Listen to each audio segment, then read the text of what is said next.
পুজো মানেই প্রতিদিনই একটা করে শাড়ি পরা, আর এই শাড়ি পরার সুবর্ণ সুযোগ কোনো মেয়েই হাতছাড়া করতে পারে না। সেটা হোক নিজের শাড়ি, মায়ের শাড়ি, নয়তো বা শাশুড়ি মায়ের শাড়ি। তার সাথে থাকবে হাত ভর্তি চুড়ি, শাখা, পলা, সিথি ভর্তি সিঁদুর, কপালে একটা টিপ, ব্যাস পুরো সাজ একদম কমপ্লিট। শুধু শাড়ি পরার একটা বাহানা চাই মাত্র। সো হ্যালো সবাইকে, সবাই কেমন আছেন? আমি তো মোটামুটি ভালোই আছি। তবে আজকের এই ভিডিওটা ছিল সেপ্টেম্বরের 26 তারিখের ভিডিও।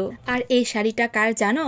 এই শাড়িটা হলো আমার শাশুড়ি মায়ের। পুজোর শুরুটাই করেছি শাশুড়ি মায়ের শাড়ি দিয়ে, আর শেষটা করব আমার মায়ের শাড়ি দিয়ে। মানে দশমীর দিন আমি আমার মায়ের শাড়ি পরেছিলাম। শাড়িটা কি সুন্দর না? একদম সাদা মাটা সিম্পলের মধ্যে লাল পেরে একটা শাড়ি, খুবই ভালো লাগে আমার এই শাড়িটা। আর আমি আমার শাশুড়ি মায়ের শাড়ি কিন্তু প্রচুর পরিমাণে পরি। ষষ্ঠীর দিন বিকালবেলা ছোট ভাইকে নিয়ে বের হয়েছিলাম। ছোট ভাইয়ের টুকটাক কিছু শপিং বাকি ছিল, আর বাসায় ফিরতে ফিরতে সন্ধ্যা 6:20 বেজে গিয়েছে। তাই খুব তাড়াহুড়ো করে রেডি হচ্ছি। ময়মনসিংহের শিববাড়িতে যাব ষষ্ঠী পূজা দেখতে, বেল ষষ্ঠী পূজা। তাই খুব তাড়াহুড়ো করে রেডি হচ্ছি।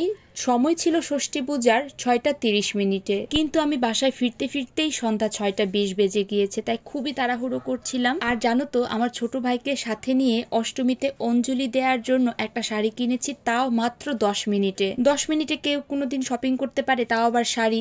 একদম সত্যি বলছি, মাত্র 10 মিনিটে আমি একটা শাড়ি কিনে বের হয়ে পড়েছি, কারণ হাতে একদমই সময় কম ছিল। আর কোন শাড়িটা নিয়েছি সেটা কিন্তু তোমাদের সাথে আমি আস্তে ধীরে করে শেয়ারই করব। পুজোতে যাব, তাই শাড়ি পরবো না তা তো হতেই পারে না। তাই শাশুড়ি মায়ের শাড়ি পরে একদম রেডি হয়ে গিয়েছি। আর লিপস্টিকটা আমার পার্সে রেখে দিলাম। আর গত বছর এই শাখাটা আমি বাঁধিয়েছি।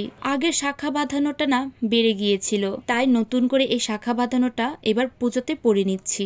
পুজোর কয়েকদিন একটু সেজেগুজে থাকলে কিন্তু মনটাও অনেক ভালো লাগে, কি ঠিক না?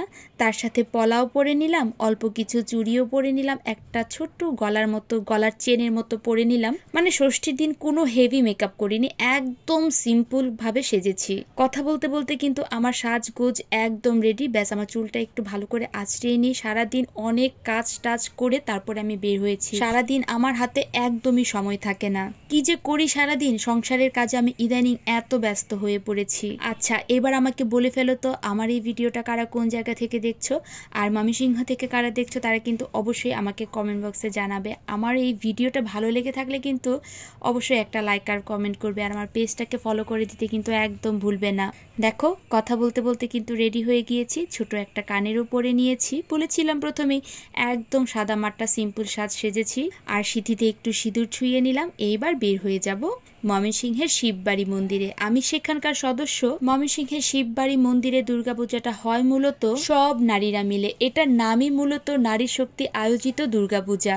আর হয় কিন্তু খুব জমজমাট। সব আয়োজন কিন্তু মেয়েরা, নারীরা, সব মহিলারা করে থাকে। ব্যাস আমার সাজুগুজু একদম কমপ্লিট। আমি এবার বের হয়ে যাব। খুব তাড়াহুড়ো করে এই ছোট ছোট ক্লিপগুলো নিচ্ছিলাম।